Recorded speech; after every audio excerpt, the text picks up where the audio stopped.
Hi everyone. In this video, we will understand how we can solve such type of set. On a particular day, exactly 12 students visited a coaching institute and each student went with exactly one doubt. तो देखिए जहां जहां मेरा ये थोड़ा important part होगा उसे मैं highlight करते जाऊंगा. Each student went with exactly one doubt. Okay. Of the 12, 4 had QA'd out, 4 LRDI and 4 VARC. The 12 students entered the coaching at the same time. Okay, तो हमें पता है they entered the coaching at the same time and each student left immediately after his or her doubt was solved. In the institute, each of the three doubts were solved by different teacher. Mukesh solves QA, Anuj solves LRDI and Akash solves VARC. Each mentor can clear doubt of only one student at a time. So this is again a student, they can clear doubt of only one student at a time. The time taken by Mukesh, Anuj and Akash to clear doubts of one student is between 11 to 15 minutes both inclusive, 16 to 20 both inclusive, 21 to 25 both inclusive respectively. तो जैसे मैं बोलूँ अगर मुकेश किसी student का doubt clear कर रहा है तो वो कितना मिनट लेगा, या तो 11 से 15 मिनट के बीच वो कोई भी किसी एंड 11 एंड 15 भी हमारे काउंट हो गए, तो आप कह सकते हैं 11 से 15 मिनट के बीच कोई भी टाइम वो ले सकता है, लाइक 11, 12, 13, 14 या 15. तो वो कोई भी टाइम ले सकता है जहाँ पे जितना टाइम वो लेगा किसी एक पर्टिकुलर स्टूडेंट का डाउट सॉल्व करने में. सेम हमारा अनुज के लिए गिवन है 16 से 20 मिनट एंड आकाश के लिए गिवन है 21 से 25 मिनट. अब mentor always start clearing a student out waiting for his or her doubt to be solve without delay. तो जैसे अगर मैं बोलूँ सपोज एक्स का अगर मेरा डाउट है, सपोज मैं किसी भी एक टीम मेंटर को ले लेता हूँ, किसी भी एक मेंटर को ले लेता हूँ, सपोज उसने एक्स का डाउट सॉल्व किया. ओके, अब वाई और ये सपोज हमारा क्यूए का डाउट सॉल्व कर रहा है. ओके, समझिए ध्यान से, सपोज मेरा कोई मेंटर है वो क्यूए का डाउट सॉल्व करता है, तो जैसे ही अगर देखिए हमें पता है जैसे अगर एक्स का डाउट अभी वो सॉल्व कर रहा है और नेक्स्ट हमारा वाई वहां पे वेटिंग में है, तो वो जब हमारे एक्स का डाउट सॉल्व करने के बाद वाई का डाउट सॉल्व करेगा तब वहां पे विदाउट डिले मीन्स कोई भी बिटवीन में कोई भी टाइम नहीं होगा जिसमें वो डिले करे. ओके, वो डायरेक्टली एक्स का अपना डाउट क्लियर करने के बाद वाई के डाउट पे स्टार्ट कर लेगा. ओके, वाई का डाउट वो क्लियर करना स्टार्ट कर देगा unless he is already serving another student. Okay, ये हमने अभी देखा है. The time spent by any student in the institute is the sum of the time spent by him waiting to get the doubt cleared and the time spent by the corresponding mentor in clearing his doubt. तो इसका क्या मतलब हुआ, जैसे अगर मैं बोलूँ suppose x को मेरे 12 मिनट लगे अपना डाउट क्लियर करवाने में. ओके, और वाई को मेरे 13 मिनट लगे. ओके, तो वाई का मेरा टोटल टाइम कितना होगा 25 मिनट. ओके, और सपोज अगर मेरा वाई जो होगा वो एक्स के बाद ही अपना डाउट सॉल्व करवाएगा, तो वाई का टोटल टाइम कितना होगा 25 मिनट, क्योंकि हमें गिवन है the time spend by any student in the institute is the sum of the time spend by him waiting to get the doubt clear. Okay, तो 12 minute उसने wait किया और 13 minute उसके खुद के डाउट में लगा, तो टोटल 25 मिनट. तो इस तरह से हम ये गिवन है. Given below is the time spend by each of the 12 student in the institute. Okay, अब देखिए हमारे पास 3 टीचर्स हैं. हमें मुकेश का पता है, मुकेश क्या क्यूए का डाउट सॉल्व करता है, टाइम कितना लेता है 11 से 15. और फिर हमारे पास कौन है अनुज, अनुज एलआरडीआई, टाइमिंग है हमारा 16 से 20. और फिर है हमारे पास आकाश, आकाश हमारा वीएआरसी और टाइमिंग है 21 से 25 मिनट. अब देखिए मुझे पता है कि हमें ये गिवन है of the 12 student 4 had QA doubt, 4 LRDI, 4 VRC. तो हमें पता है 4 स्टूडेंट सभी के होंगे. ओके, 4 स्टूडेंट के डाउट सभी ने सॉल्व किए होंगे. ये रहा हमारा इस तरह से. अब देखिए जो मेरा स्टार्ट में होगा मुकेश का, देखिए अगर जो भी मेरा पर्सन होगा जिसका डाउट यहाँ पे क्लियर होगा स्टार्टिंग में सबसे फर्स्ट में. ओके, ये हम फर्स्ट ऑर्डर वाइज ले लेते हैं. ओके, सबसे फर्स्ट में जिसका डाउट क्लियर हो रहा है, तो जिसका सबसे फर्स्ट में डाउट क्लियर होगा उसका टाइमिंग जो होगा 11 से 15 मिनट के बीच में कुछ होगा, क्योंकि हमें गिवन है कि the 12 student enter the coaching at the same time and each student left immediately after his or her doubt was solve. तो वो इमीडिएटली लेफ्ट कर देंगे जब उनका डाउट सॉल्व हो जाएगा. तो जैसे ही उसका डाउट सॉल्व होगा वो लेफ्ट कर देगा, तो उसका टाइमिंग कितना हुआ 11 से 15 मिनट. अब 11 से 15 मिनट के बीच आप देख सकते हैं ओनली 13 इज पॉसिबल. तो सबसे पहले वो किसका डाउट सॉल्व करेगा यहाँ पे ए का, तो ए का वो 13 मिनट में 13 में सॉल्व करेगा. ओके, अनुज का देखिए अनुज सबसे पहले किसका डाउट सॉल्व करेगा जिसका टाइमिंग 16 से 20 के बीच होगा. 16 से 20 आप देख सकते हैं हमारे पास ओनली 17 है, तो वो यहाँ पे किसका डाउट सॉल्व करेगा एफ का. ओके, और आकाश किसका डाउट सॉल्व करेगा, जिसका 21 से 25 है। तो देखिए हमारे पास दो वैल्यू हैं 22 एंड 24। ओके, तो वो आइदर ई और एच का डाउट सॉल्व करेगा। ओके, ये हमें यहाँ से पता है तो अभी हम उसको नहीं लिखते हैं। अब यहाँ से समझना होगा काफी इंपॉर्टेंट पॉइंट जिसके थ्रू आप इजीली सॉल्व कर सकते हैं। जैसे मुझे यहाँ पे गिवन है जो 13 मिनट है, अब जो ये सेकेंड पर्सन रहा होगा उसने 13 मिनट तो वेट किया होगा, और 13 मिनट वेट और प्लस जितना भी टाइम उसको अपने डाउट में लगा होगा उसका टोटल हमें पता होगा, उसका टोटल टाइमिंग वही होगा। ओके, 13 मिनट उसने ए का डाउट जब सॉल्व हो रहा था तब वेट किया। ओके, और फिर उसका डाउट सॉल्व हुआ, उसमें कुछ टाइम लगा होगा, तो उसका टोटल टाइमिंग क्या होगा 13 प्लस एक्स। अगर हम इस तरह से लिख दें, अगर उसमें हम एक्स की वैल्यू ले लें तो ये मेरा x की वैल्यू कितने रेंज में होगी। देखिए अब उसके खुद के डाउट में कितना टाइम लगेगा, या तो 11 मिनट, 12, 13, 14 और 15 मिनट। मीन्स रेंज क्या होगी 13 प्लस 11 दैट इज 24, या फिर हमारा 13 प्लस 15 दैट इज 28। तो रेंज कितनी होगी, या तो 24 मिनट एंड 28 मिनट के बीच में जो भी होगा उसका वेटिंग टाइम यहाँ पर होगा। तो देखिए 24 एंड 28 के बीच में क्या है, हमारा कोई नहीं है, मीन्स हमारा एच होगा। एच वो पर्सन होगा हमारा जिसका यहाँ पर आएगा, ओनली एच है हमारे 24 एंड 28 के बीच। तो नेक्स्ट किसका डाउट वो सॉल्व करेगा, एच का। ओके, अब यहाँ पे कंफ्यूज मत होना, अच्छे से समझिए।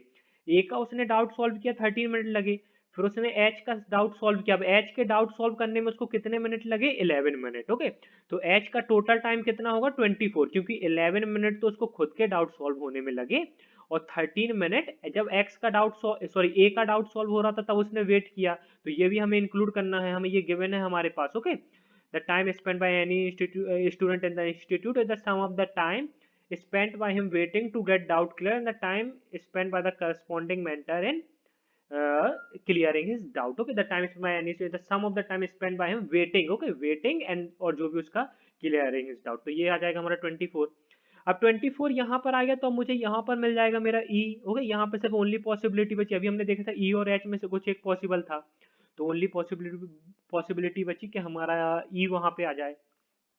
ओके, सेम इसी तरह से अब देखिए हमारे एफ के बाद जो हमारा सेकंड पर्सन होगा उसकी रेंज कितनी होगी, उसकी रेंज होगी हमारी 17 plus 16 and 17 plus 20 that is 37 and 20 33 से 37 के बीच।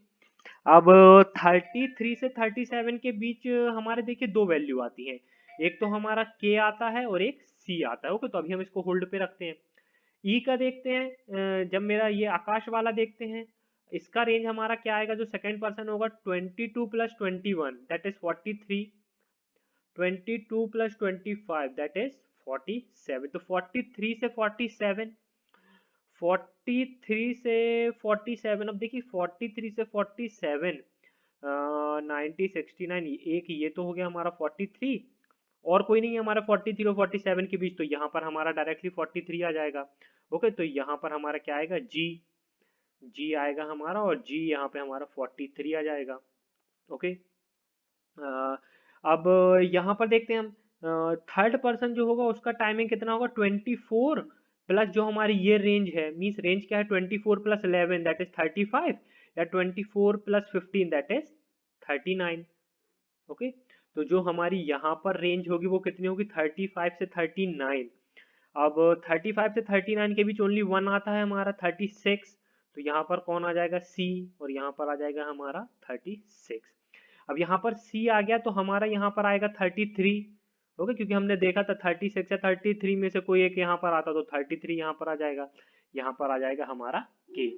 अब यहाँ पर रेंज देखते हैं थर्ड पर्सन की, 33 plus 16 that is 49 and 33 plus 20 that is 53। तो 49 से 53, 49 से 53 में हमारी दो रेंज है, एक तो 50 भी पॉसिबल है, एक 52 भी पॉसिबल है। ओके, तो अभी तो हमारे पास दो रेंज आ रही हैं, तो इसको अभी हम होल्ड पर रखते हैं। ओके, यहाँ पर देखिए हमारा ये फोर्थ पर्सन उसकी रेंज कितनी आएगी 36 plus 11 that is 47 and 36 plus 15 that is 51। तो 47 से 51 और 47 से 51 के बीच हमारी क्या रेंज है, ओनली 50 इज पॉसिबल, तो आई हमारा यहाँ पर आ जाएगा 50, यहाँ पर आ जाएगा। अब हमारा ये मिल गया हमें 49 से 53, ओनली पॉसिबिलिटी है हमारी 52, तो 52 हमारा यहाँ पर आ जाएगा। ओके, यहाँ पर 52 आ जाएगा, और वो कौन है हमारा बी, एक मिनट इसको इरेज कर देते हैं, वो कौन है, बी। तो बी यहाँ पर आ जाएगा। ओके, अब 52 के बाद अगेन रेंज हम ऐड करते हैं, 52 plus 16 that is 68 and 52 plus 20 that is 72। तो 68 से 72 ओनली वन रेंज है हमारे पास दैट इज 69। तो जे 69 हमारा यहाँ पर आ जाएगा। तो डी 67 हमारा यहाँ पर आ जाएगा। आप अगर ऐड करेंगे 43 प्लस 24 तो हमारा ये 24 इसी के बीच में आता है, तो 67। और लास्ट में आ जाएगा हमारा एल दैट इज 90। अगर आप ऐड करेंगे 67 में 23 तो वो भी हमारा रेंज में आता है।